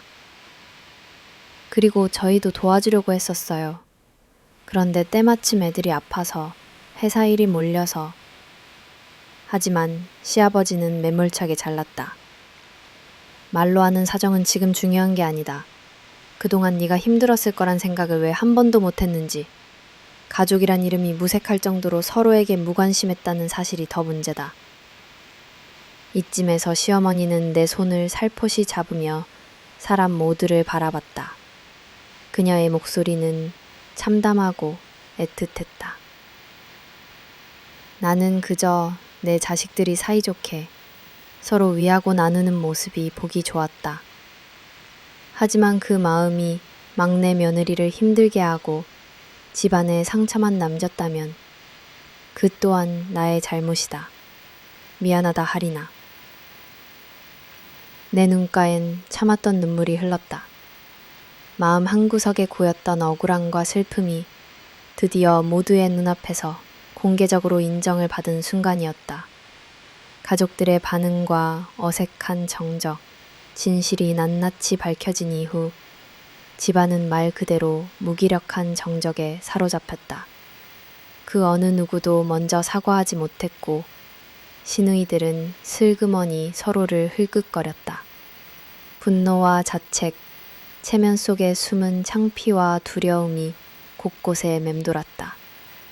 남편 지훈조차도 내 옆에 조용히 다가와 손을 꼭 잡아주며 그동안 네 마음을 몰라서 미안해 라고 속삭였다.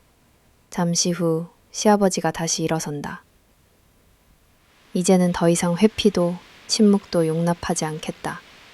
앞으로 각자 자기 역할을 합리적으로 분담하고 누구든 억울하거나 힘든 일이 있으면 반드시 같이 이야기하자.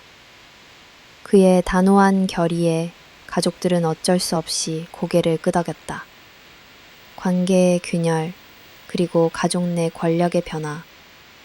그날 이후 가족 내 소통 방식이 크게 달라졌다. 단순히 집안일을 공평하게 나누는 것만이 아니라 서로가 진심으로 자신의 감정과 억울함을 털어놓는 새로운 방식으로 관계가 새롭게 재정립됐다.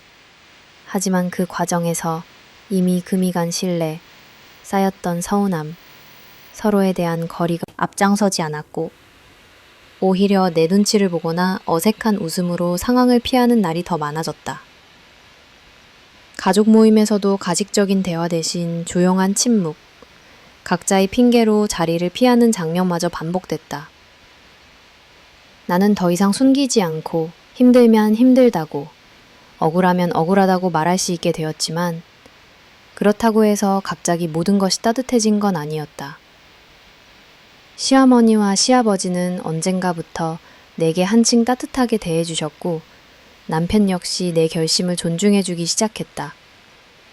그러나 시누이들은 그날의 CCTV 영상 이후로 서로에게 본심을 털어놓지 못하고 옅은 의심의 시선만에 남긴 채 조심스럽게 행동했다. 내면의 해방, 그리고 앞으로의 다짐, 이번 사건을 통해 나는 진실이 꼭 모두를 완전히 구원하지는 않는다는 사실을 배웠다. 그러나 동시에 더 이상 내 감정과 고통을 스스로만 감내하지 않아도 된다는 점에서 작은 해방감을 맛보았다. 나는 그날 밤 남편 옆에서 조용히 생각했다. 비록 관계가 예전 같진 않더라도 이제는 어떤 불의 앞에서도 할 말을 하고 나 자신을 남처럼 대하지 않아야겠다. 앞으로의 시간은 예전보다 더 험난할 수도 혹은 조금 더 평온해질 수도 있겠지만 최소한 내가 내 마음을 꿋꿋이 지킬 수 있다는 사실만으로도 충분하다고 느꼈다. 마지막 서로를 바라보는 시선. 이튿날 아침, 조용한 아침 식탁에서 가족 모두가 잠시 눈을 마주쳤다. 마음 한켠엔 여전히 어색함과 멀어진 거리감이 남아 있었지만 동시에 한 번은 진실과 마주한 사람만이 가질 수 있는 엄숙함과 조심스러움이 모두의 표정에 어린 듯 했다. 내가 처음으로 웃으며 말했다. 모두 힘들었겠지만 우리 앞으로는 솔직해지자고 약속해요. 가족이니까요. 잠시 침묵 끝에 선희 언니와 윤정, 민지 언니도 작은 목소리로 그러나 또렷하게 대답했다. 그래, 우리 노력해보자. 나는 그 답변이 온전한 용서나 변화의 약속이 아니라는 걸 알았다. 하지만 한 번쯤은 진심으로 서로의 상처를 바라보고 앞으로 나아가기 위한 첫 시작임을 직감할 수 있었다. 근고근덧 장칠. 새로운 집안일 분담과 형식적인 사과거 мя우저는 지지. 새로운 집안일 분담과 형식적인 사과거 мя우저는 지지. CCTV 영상 이후 모든 가족이 TV 앞에 모여 침묵 끝에 작은 한숨, 고개 끄덕임만 남은 그날 저녁. 돌아앉아 각자의 걱정, 자책, 불편, 그리고 어색함까지 숨기지 못한 채 방으로 들어갔다. 그랬지만 시간은 일상처럼 흘러야 했고 다음 날 이른 아침 가족 단톡방에 오늘 오후 객실에서 잠깐 가족 회의를 하자는 시아버지의 간결한 메시지가 울렸다. 각자 어색하게 자리를 잡았다. 한순간이라도 말을 빨리 꺼내거나 시선을 피하면 곧장 누군가의 공격이나 오해가 쏟아질까봐 모두 입술을 깨물었다. 시아버지가 먼저 이야기장을 열었다. 공정한 역할 분담을 위한 가족 회의. 이제는 정말로 집안일을 공평하게 나누자. 각자 힘든 부분, 여유 있는 부분, 아이들 스케줄, 직장 일, 그리고 엄마의 건강까지 충분히 반영해서 우리 집만의 가이드라인을 만들자. 노트북과 종이, 펜이 식탁 위를 돌았다. 남편이 공동 부엌 앤 살림 업무 분장표. 나는 제목을 썼다. 첫째는 명절처럼 큰 행사가 있을 때 각자가 무엇을 맡을지. 둘째는 주말 상차림과 청소. 셋째는 어머니 특별 간병 순서. 넷째는 행사 후 뒷정리 담당을 세세히 적었다. 처음엔 난 평일 근무 시간대가 불규칙해서 주중은 거의 못 올 것 같다. 민지는 토요일에 아이 학원 픽업 있으니까 오후로 배정하자.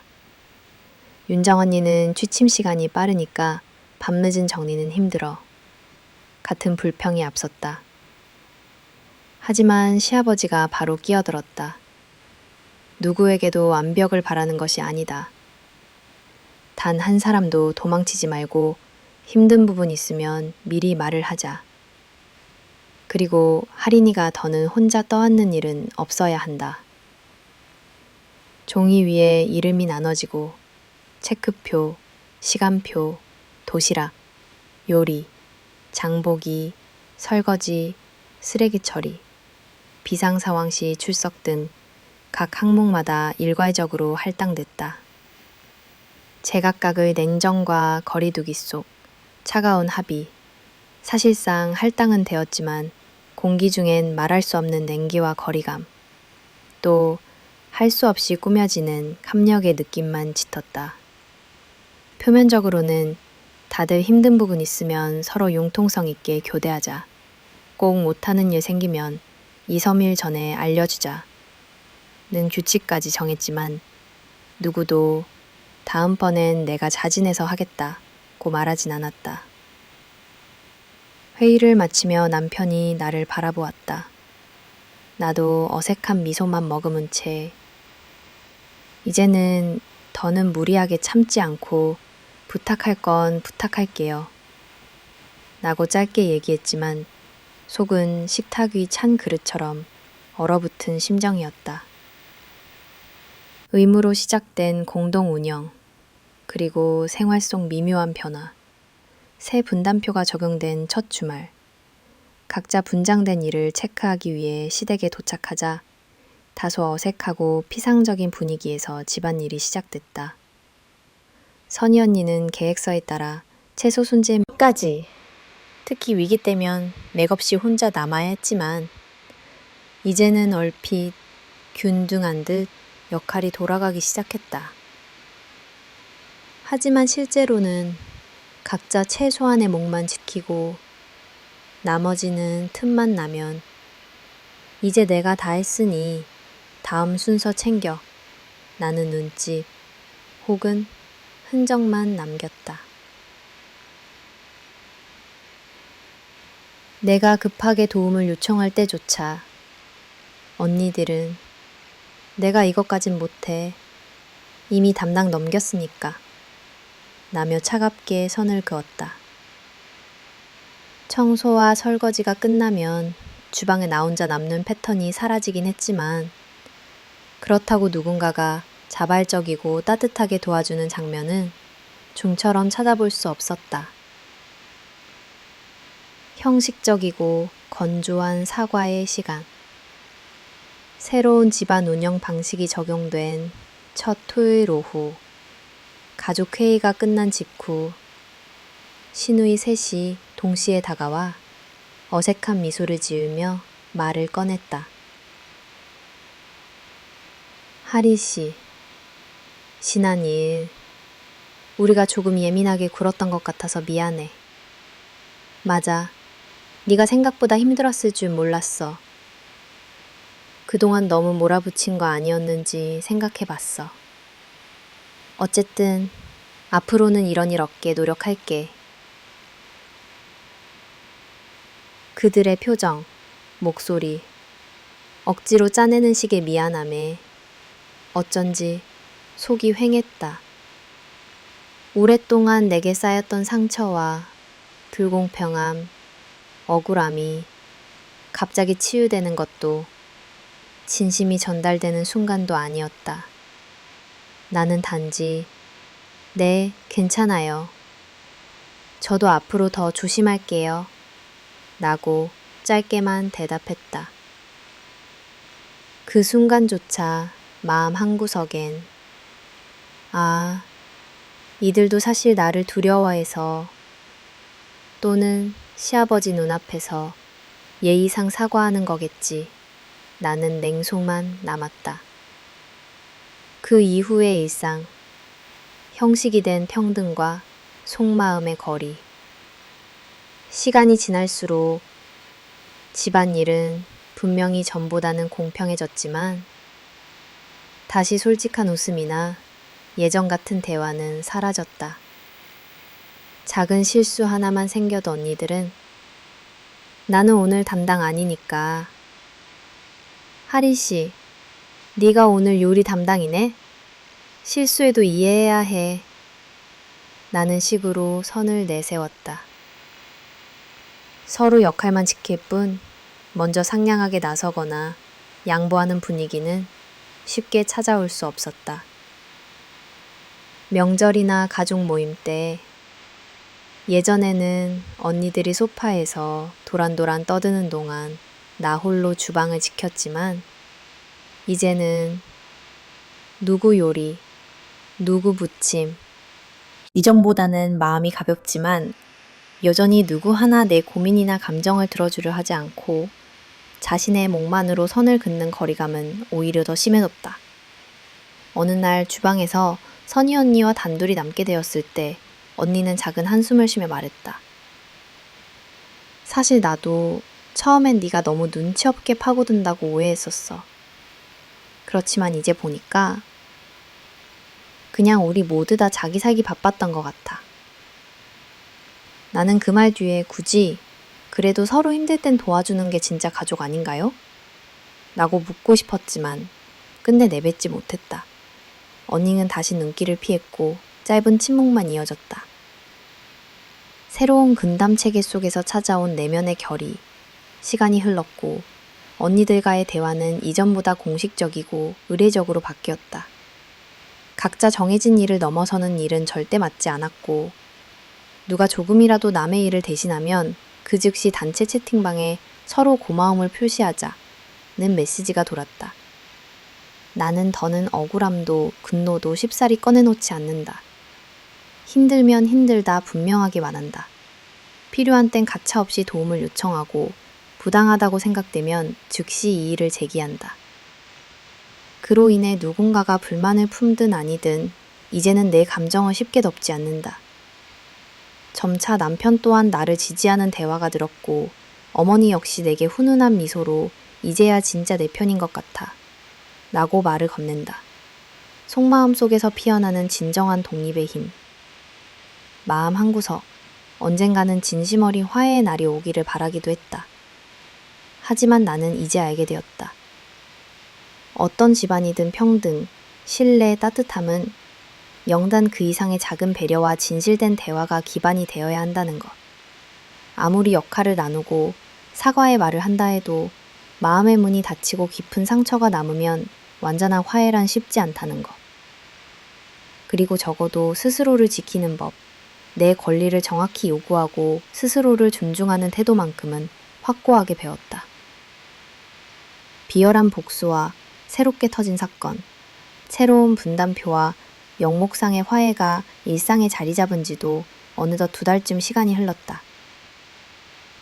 나는 처음엔 최소한의 평온과 거리를 기대했지만 가족들 사이 숨겨진 불만이 잊힌 듯 흐르다가도 뜻밖의 작은 계기만 생기면 불씨처럼 되살아난다는 것을 체감하며 지냈다. 언니들과의 관계는 여전히 겉으론 평등과 합리의 질서를 표방했지만 더 깊은 곳에서는 이전보다 강한 앙금과 감정의 골이 파이고 있었다. 특히 CCTV 사건 이후 집안의 주도권이 눈에 띄게 바뀌었다. 시아버지와 시어머니, 남편이 내 말을 옹호하고 내 입장과 마음을 더 배려하면서 그것이 오히려 세 명의 시누이들에게는 묵직한 패배감과 불안, 그리고 괴리감을 남겼다. 표면적으로는 모두가 나를 존중하는 듯 행동했지만 은근한 시선과 식탁 아래로 오가는 속삭임, 대화 중 엄마 편만 드는 남이라는 말을 흘리는 태도에서 깊은 불편이 진하게 스며나왔다. 냉랭함과 고요 속 일상의 변화. 이번 주말 어머니 건강이 조금 나아지면서 가족들은 다시 모여 식사 준비를 했다. 할당표대로 식사와 뒷정리를 분담했지만 이상하게도 언니들은 내게 꼭 필요한 부분에서만 난 여기까지만 할게 나는 선을 그었다. 얼굴엔 미소가 번져 있었지만 눈빛은 마치 나와 거리를 두고 보이지 않는 벽을 쌓는 듯했다. 남편과 나는 여느 때처럼 함께 주방일을 도우려 했지만 언니들은 연이어 오늘따라 부엌이 북적거리네 하며 일부러 빠져나갔고 조용히 각자의 핑계를 대며 거실로 사라졌다.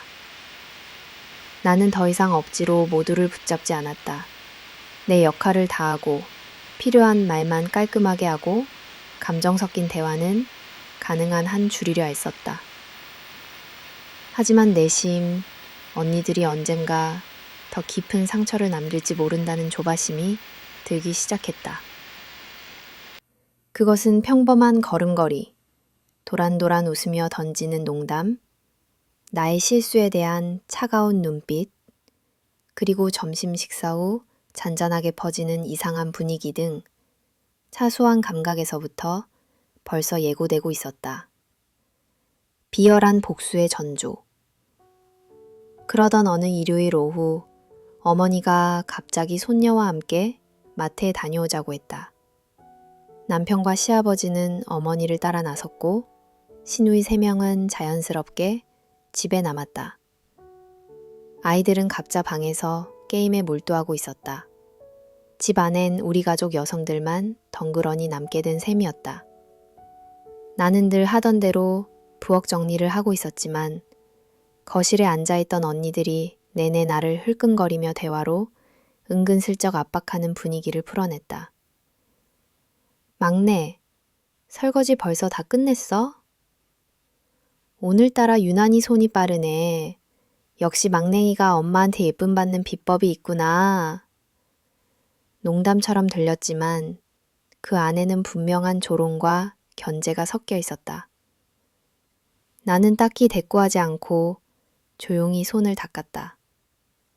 방 안의 냉랭한 기운을 참으며 혹시라도 이상한 소란이 커질까 싶어 애써 애매한 태도로 일관했다. 그러자 갑자기 선희 언니가 거실에서 부엌으로 다가왔다. 또 윤정 언니와 민지 언니도 따라왔다. 치졸한 옹큼을 짚더니 아무렇지도 않게 내 머리 위에 털썩 쏟았다. 찬 양파 조각들이 내 머리카락과 귀, 목덜미로 시원하게 흘러내렸다. 순간 날카로운 매운 냄새와 함께 얼굴이 뻘겋게 화끈거렸다. 놀란 나는 제대로 아무 말도 하지 못했다. 그 사이에 민지 언니가 혀를 끌끌 차며 말했다. 언젠가 한 번쯤은 이렇게 해주고 싶었어.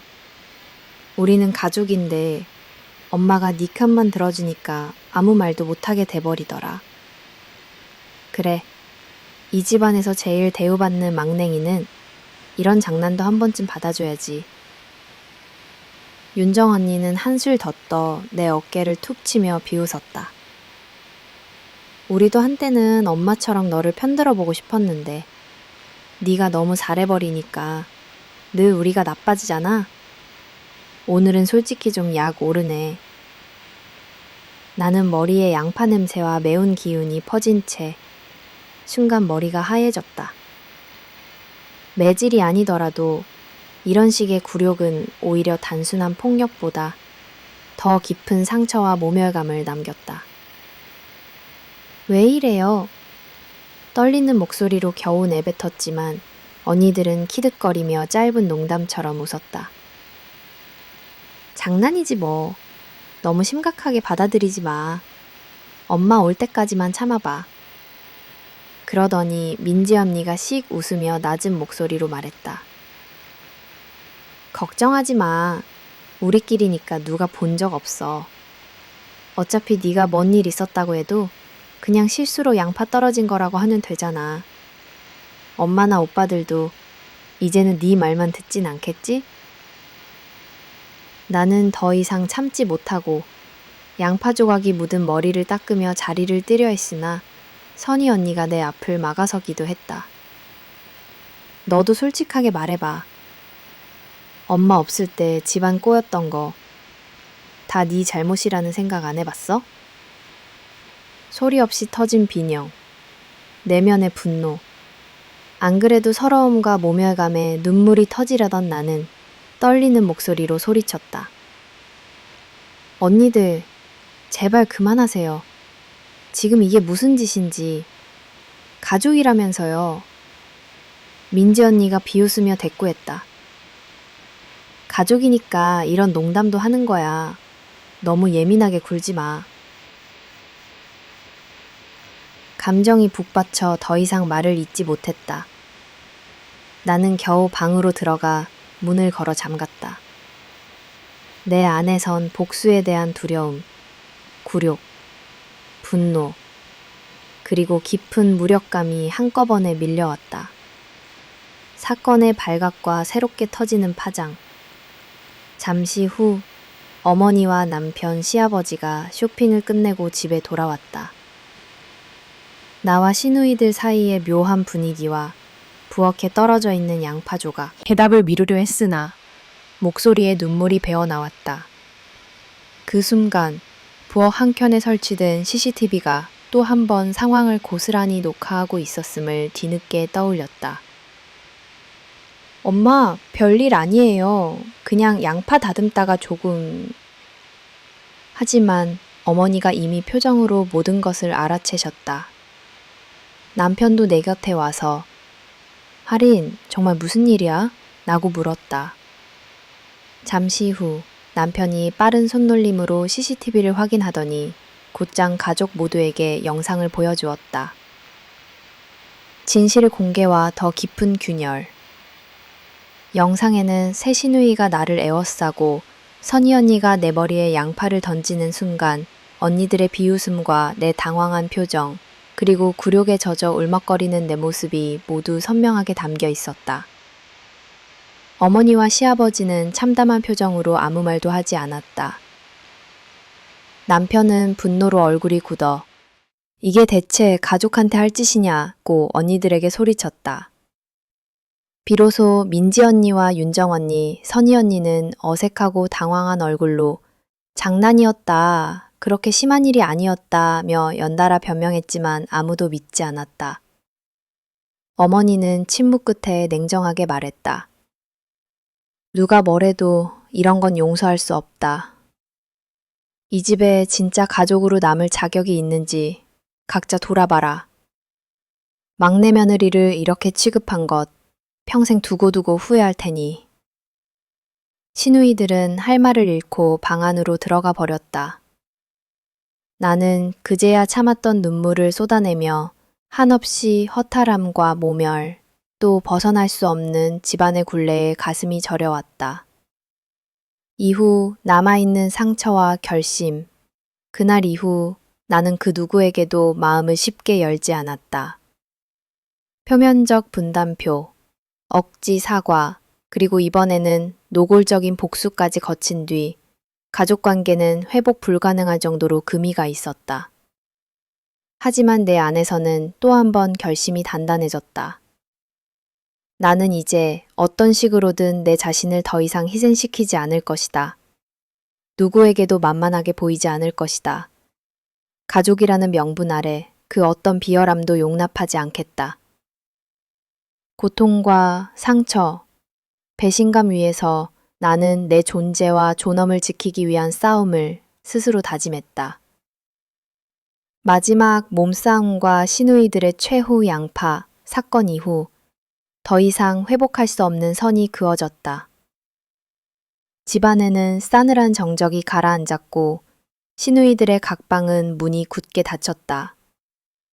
나 역시 다른 어느 때보다 마음의 문을 닫았다. 누구의 위로와 변명도 들리지 않았다. 서로의 얼굴을 마주칠 때마다 불편한 긴장이 공기 중을 가르며 사소한 마주침에도 평온하지 못했다. 며칠 동안은 집에서 작은 소음 하나만 나도 심장이 쿵 하고 내려앉았다. 하지만 불안 속에 숨죽여 지내던 그 시간이 다시 한 번 더 참혹한 폭발로 이어질 것임을 나는 무의식적으로 알고 있었다. 더는 물러설 곳 없는 갈등의 기운. 어느 날 시어머니의 상태가 다시 안 좋아져 병원에 입원하게 되었다. 남편과 시아버지는 병실을 지키기 위해 며칠을 집을 비웠고 집에는 나와 새 시누이만 남았다.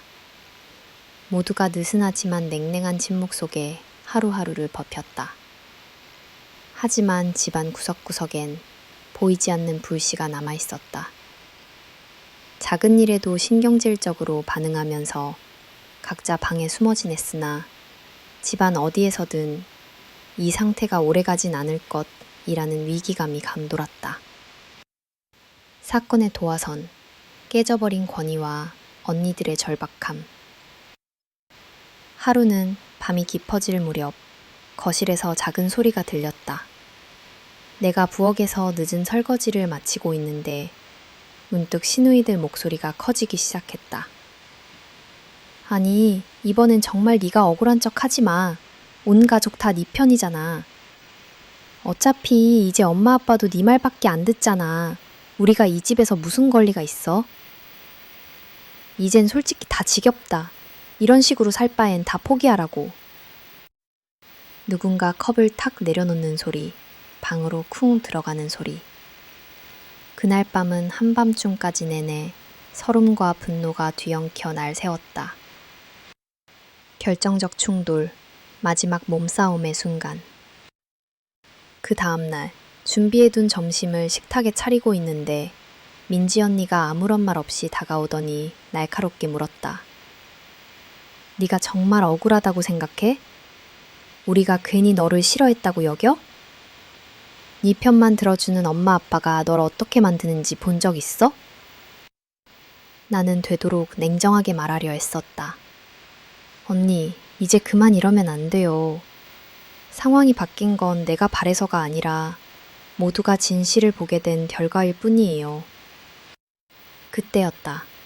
선희 언니가 성큼성큼 다가오더니 그대로 내 어깨를 확 밀치며 넌 대체 뭘 잘했다고 이러냐고 소리쳤다.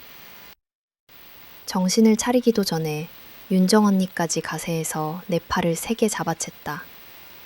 세 언니 모두 참아온 분노와 자격지심을 한꺼번에 쏟아내는 듯 내 머리채를 잡아당기고 손바닥으로 내 등을 밀쳤다. 이 집을 망친 게 누구 때문인데? 이제 네 꼴이 정말 보기 싫어. 여기서 당장 나가. 나는 참아온 분노와 슬픔, 그리고 억울함이 한순간에 폭발했다. 더는 당하고만 있지 않겠다는 결연함이 복받쳐 소리쳤다. 왜 제 탓만 하세요? 잘못한 건 언니들이잖아요. 전 그냥 제 할 일을 했을 뿐이에요. 잠깐의 침묵. 하지만 이내 세 명의 언니가 다시 달려들었다. 머리채를 잡고 서로를 밀치고 누군가는 소리를 지르고 누군가는 울먹이며 욕설을 내뱉었다. 그 난장판은 몇 분이었는지, 아니 길게만 느껴진 한순간이었다. 폭발하는 감정, 붕괴하는 가족, 부엌 식탁은 밀려 넘어지고 바닥엔 국그릇이 깨졌다. 내 손톱엔 언니의 머리카락이 걸렸고 팔뚝엔 서로 핥힌 붉은 자국이 선명했다. 결국 모두 힘이 빠져 주저앉은 뒤에서야 가족 해체의 잔해 위에 앉은 듯 모두 숨을 몰아쉬었다. 그 침통한 순간 문 쾅 닫는 소리와 누군가의 흐느낌만이 남았다. 아이들조차 방에서 나오지 못하고 집안은 잠시 폐허가 되었다. 마지막 돈과 타협의 시도. 잠잠해진 오후 민지 언니가 다시 찾아왔다. 솔직히 이렇게까지 된 건 인정해. 우리도 잘못이 있었어. 그냥 서로 엮지 말고 대신 네가 원하는 만큼 현금으로 줄게. 더 이상 이 문제로 엄마 아빠 힘들게 하지 말자. 우리도 이 집에서 쫓겨나기 싫단 말이야. 돈을 내미는 손. 그 모습에서 나는 더한 모멸감을 느꼈다. 나는 밀려드는 울분을 삼키며 고개를 저었다. 돈으로는 도저히 해결될 문제가 아니에요. 그 어떤 사과와 타협도 이 상처를 씻어주지 못해요. 그동안 제 자신을 너무 비참하게 만들었어요. 이젠 물러서지 않아요. 나는 단호하게 돈 봉투를 거절했다. 민지 언니, 윤정 언니, 선희 언니 모두 당황했지만 더 이상 그렇게 억지 타협은 통하지 않았다. 이제 여기 주방에서 나가주세요. 앞으로 다시는 저를 함부로 대할 수 없을 거예요. 내 한마디에 언니들은 벙벙한 얼굴로 주방을 빠져나갔다. 손끝이 덜덜 떨리고 눈앞이 흐릿해질 만큼 감정의 소용돌이가 머리에 짓눌렀다. 예상치 못한 정면 폭로, CCTV가 남긴 증거. 잠시 후 시어머니와 시아버지, 남편이 집에 돌아왔다. 거실은 파편이 널브러지고 아무도 말을 하지 않았다. 아이들은 방에서 고개만 내밀었다. 시아버지가 무슨 일이냐 며 세차게 소리를 질렀다. 언니들은 허둥지둥 아무것도 아니야. 실수로 물건이 깨졌다. 아이들이 장난치다가 라며 얼버무리기 시작했다. 그러나 남편이 예리하게 CCTV 화면을 확인했다. 영상에는 내가 공격받는 순간 언니들의 거친 동작, 서로 밀치고 머리채를 잡는 모습, 더 강하게 나를 몰아붙이는 소리, 돈 봉투를 내미는 장면까지 모두 고스란히 담겼다. 남편이 참지 못하고 소리쳤다. 이게 다 진짜야? 도대체 어떻게 우리 가족한테? 내용을 확인한 시아버지는 얼굴이 창백해졌다. 시어머니는 충격에 숨을 가쁘게 몰아쉬더니 손을 입에 올렸다. 시누이들의 몰락, 그리고 정의의 심판. 시아버지는 단호하게 말했다. 이제 더는 봐줄 수 없다. 그동안 네 엄마가, 내가 집안에서 너희를 얼마나 감쌌는지 생각해봐라. 그 모든 노력과 신뢰를 이렇게 짓밟냐? 그날 저녁 긴 가족회의 끝에 시아버지는 시누이 셋에게 집안 공동사업, 미용실 화장품점에서 완전히 손을 떼라는 최후 통첩을 내렸다. 한때 언니들이 쌓아온 사업적 지위와 영향력, 가족 내 주도권은 완전히 사라졌다. 그 후로 언니들은 집안 결정에서 배제됐고 누구보다도 어머니를 피해 조용히 움직였다. 단절감을 참지 못한 민지 언니는 가족 단톡방을 나가버렸고 윤정 언니와 선희 언니는 서로 말도 섞지 않은 채 지냈다. 나 자신을 지키는 마지막 다짐. 나는 그날 밤 모든 힘이 빠진 채로 누웠다. 하지만 내 안은 알 수 없는 해방감과 씁쓸함이 동시에 남았다.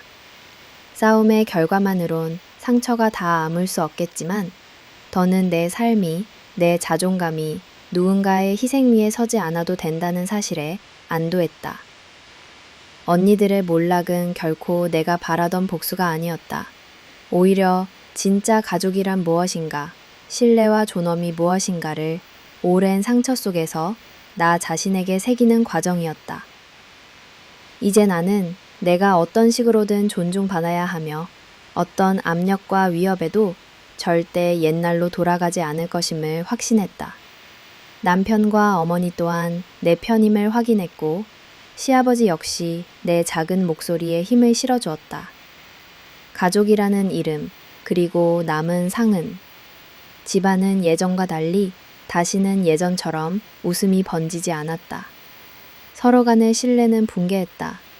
하지만 나는 비로소 나답게 살아갈 수 있는 더 이상 남의 슬픔과 분노에 휘둘리지 않는 자리를 찾았다. 이 모든 과정이 지나고 나는 한편으로는 지난 시절의 따뜻한 환상에 대한 미련에서도 조금씩 벗어나기 시작했다. 이제는 스스로 존엄과 안식을 찾기 위한 긴 여정을 이어가기로 내 마음 깊이 새로이 결심하게 되었다. 울타배퉁과 현재의 삶, 그날의 몸서리치는 마지막 폭발과 장렬한 결별 이후 집안에는 길고 어두운 후폭풍이 찾아왔다.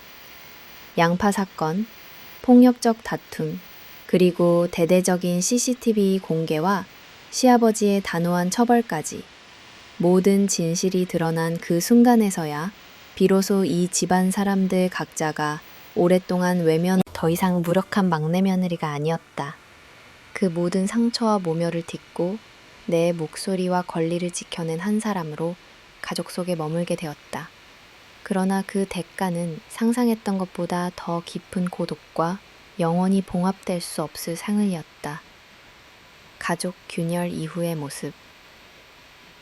시아버지는 전보다 더욱 노쇠해 보였다. 자신이 평생 믿고 기른 딸들 민지, 윤정, 선이가 그토록 비열하게 가족을 상처냄을 알게 된 그는 한동안 말이 없었다. 식사 때마다 침묵이 길어졌고 잠을 자주 설쳤다.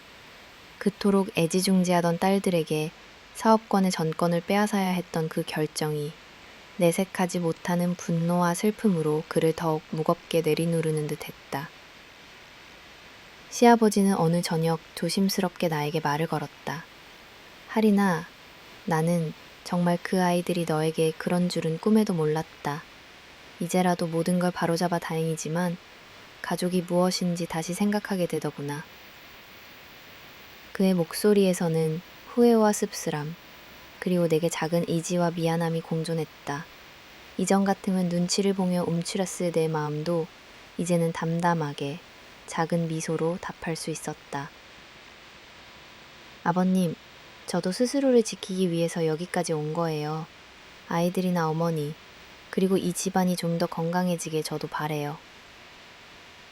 우리 둘 사이엔 말로 다하지 않는 공감과 이해가 어둡지만 조용하게 스며들었다. 시아버지와 남편 달라진 신뢰와 편의 무게. 남편 역시 전과는 달라졌다. 이전에는 나와 언니들, 어머니 사이에서 중재자가 되려 애쓰던 그였으나 이제는 확실히 내 편이 되어주었다. 시누이들과의 관계가 완전히 일그러지고 자신의 부모가 그 모든 걸 직접 마주한 기였다. 남편은 나와 아이들 곁을 더욱 자주 왕래했고 집안일이나 양육, 부모님 병간호에서도 내 의견과 감정을 적극적으로 존중했다. 하리나, 이제 우리 따로 응어리 남기지 말자. 그동안 무심했던 건 정말 미안하다는 말밖엔 할 수 없어. 그래도 이젠 뭐든 네가 원하는 대로 가족이 바뀌길 바란다. 예전엔 바라지도 못했던 따뜻함과 네가 가족의 중심이라는 신뢰가 그 짧은 문장 속에 담겨 있었다. 남편의 태도 변화는 나에게도 아주 큰 위로와 자신감을 심어주었다. 어머니, 더 짙어진 애정과 쉼없는 미안함. 가장 크게 달라진 건 시어머니다. 온 가족 앞에서 딸들의 치졸한 복수와 폭력을 목격한 난 뒤 그녀는 며느리인 나를 더욱 깊이 챙겼다. 어머니의 건강은 여전히 불안했지만 집안의 모든 결정에 내 의사를 묻고 모임 전에도 꼭 내게 먼저 연락을 단댄. 됐다. 하리나, 앞으로는 너가 편한 대로 살림을 꾸렸으면 해. 언니들도 이제는 네 앞에서 함부로 하지도 못할 거고 내가 혹시라도 모르게 널 어렵게 만든 게 있으면 꼭 말해줘. 어머니의 그 조용한 애정과 미안함, 그리고 내 편이 되어주는 단호함은 이전과는 전혀 달랐다. 언젠가 그녀는 내 손을 잡고 한참을 울었다. 그동안 바보같이 딸들 마음만 보고 네 속마음을 헤아리지 못한 내가 너무 부끄러워. 너가 이 집에서 웃을 수 있대. 나중엔 우리 손주들도 다 함께 똘똘 뭉치는 집안이 됐으면 좋겠다. 나는 어머니의 손을 꼭 잡고 그 모든 굴욕과 상처, 그리고 이제라도 마주하는 위로를 조용히 받아들였다. 시누이들의 몰락, 그리고 등진 관계. 민지, 윤정, 선희 언니. 그들의 삶도 완전히 바뀌었다. 사업권을 박탈당한 뒤 가족에게 모두 사죄의 말을 남겼지만 진정 어린 반성인지 아니면 행정적 처리에 가까운 변명과 도피인지 진우는 알 수 없었다. 민지 언니는 돌연 더는 이 집에서 버티지 못하겠다며 가족 단체방을 조용히 떠났고 사업에서도 아주 멀어진 채 두문불출했다. 윤정, 선희 언니 역시 병문안 같은 공식 자리 외엔 서로 연락도, 대화도 거의 없었다. 단체 모임에서 나와 마주칠 때면 마치 투명 인간을 보듯 피하고, 대면하더라도 네 그래 잘 지내지 라는 싸늘한 인사만이 그들의 남은 예의가 되었다. 내가 먼저 다가설 생각도, 그들에게 사과를 강요할 마음도 더는 남지 않았다. 시누이들의 균열은 가족 전체에 영향을 끼쳤다. 시부모님도 더는 가족 모임은 반드시 함께라는 관행을 고집하지 않았고, 각자 사는 곳, 각자 사정에 더 집중했다. 그렇게 혈연의 굴레는 조금씩 약해졌고, 집안의 질서와 우선순위, 중심축도 희미해졌다. 아이들도 눈치와 상처, 그리고 새로운 평온. 아이들은 어른들의 달라진 분위기를 감지하는데 아주 민감했다. 한참 불화가 극심하던 시기, 아이들은 집에 머무르는 거 힘들어했고, 사소한 소리에도 잘 놀랐으며 때때로 서로에게 매달려 울곤 했다. 그나마 모든 진실이 드러난 뒤로는 엄마 아빠가 더 자주 웃으려 했었고, 서로 챙기는 일상이 많아져서인지 아이들 표정에도 조금씩 평화가 돌아오기 시작했다. 나는 종종 아이들에게 말했다. 우리 가족은 앞으로 누구도 혼자 힘들지 않게 진짜로 서로 도와가며 살 거야. 엄마가 약속할게. 아이들은 내게 꼭 안기곤 했다. 이 작은 존재들이 있다고 가족이라는 이름 앞에서 다시 한번 기운을 내고 자신의 삶을 바로 있었다. 내면의 회복과 성장, 진정한 자기 존중의 시작. 나는 더 이상 누군가에게 희생을 강요당하거나 억울함도 참고 넘기는 사람이 아니었다. 불의와 차별, 형식뿐인 평등이 위선임을 깨닫고 내 권리를 처음으로 지켰다. 그 과정에서 내 상처는 쉽게 낫지 않았고 불면, 불안, 눈물의 밤도 많았다. 하지만 돌이켜보면 그 모든 경험이 내 내면을 강하게 만들었다. 가족이란 존재, 피로 묶인 인연이라도 존엄과 신뢰, 따뜻한 책임과 진심이 없다면 아무것도 아니라는 걸 가슴에 새겼다. 이제 나는 누군가 나를 깎아내릴 때 바로 단호하게 선을 긋는다. 나의 감정, 나의 권리, 나의 존재와 노동이 사소하다고 무시될 때마다 당당히 요구할 수 있는 나 자신이 되었다. 남편, 아이들, 시부모님도 이제는 나를 막내 며느리가 아닌 이 집을 세운 어엿한 사람으로 존중해 주었고, 나는 그 위에 작지만 단단한 평온을 쌓아가기 시작했다. 삶의 여운, 그리고 진짜 가족의 의미. 시간이 흐른 지금 나는 여전히 가족이라는 공동체 속에서 살아가고 있다. 예전처럼 한데 모여 폭소를 터뜨리진 않지만 적어도 서로를 속이지는 않는다. 억지나 관행, 외면이 아닌 서로의 욕구와 경계를 인정하며 필요한 만큼만 마음을 내어주고 감당할 수 없으면 정중하게 거리를 둔다. 나는 깨달았다. 진짜 가족이란 무조건 용서하고 끌어안는 것만이 답이 아니다. 내 몫의 고통을 먼저 외면하지 않고 상대방의 책임도 온전히 그에게 묻는 것. 진정한 평온은 그 위에만 자리 잡을 수 있다는 것. 이제 나는 나답게 살아가기 위해 내가 존엄하고 소중하다는 걸 다시 느끼며 작은 행복을 쌓아간다. 매일 새벽 자그마한 텃밭에 물을 주며 아이들을 품에 안고 따뜻한 밥을 지으며 내내 침묵하던 마음에 괜찮다고 이제 나를 더 이상 속이지 말자고 다독인다.